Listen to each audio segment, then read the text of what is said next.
সিম আর আলু দিয়ে ভর্তা বানাচ্ছি।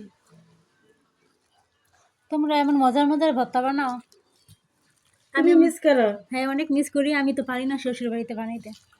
তাই তো তোমার জন্য বানাচ্ছি। অনেকদিন পর আসছো শ্বশুর বাড়ি থেকে, তো ভাবলাম একটু ভর্তা বানিয়ে দেই, কারণ আমরা অনেক ভর্তা বানাই।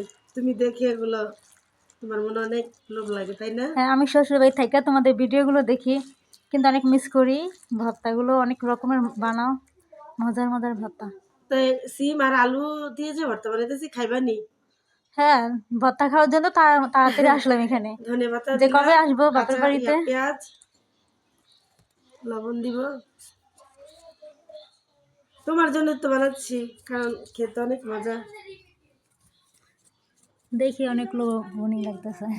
মরিচ দিব, ঝাল দিব বেশি নাকি? দাও, বেশি অতিরিক্ত ঝাল দিও না, আবার গ্যাস্ট্রিকের সমস্যা হবে। বেশি ঝাল খেলে অনেক সমস্যা। দেখছো আমার মা তোমরা মরিচ টেলে এই বয়মে রেখে দাও না? আমার মায়ে রাখছে, দেখছো মা কিছু তো হয় না। নাই।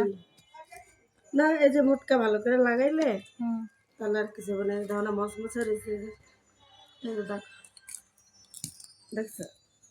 সুন্দর তো।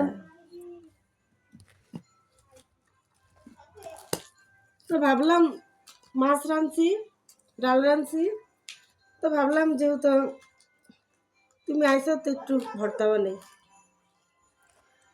আর আপুদের হাতে, হ্যাঁ, আর তোমাদের হাতের মজা মজা রান্না খাবো, সেজন্য কখন শ্বশুর বাড়ি থেকে বাপের বাড়িতে আসবো সেই ধান্দায় থাকো। হ্যাঁ, পাগল হয়েছিলাম, তাই তো চলে আসলাম।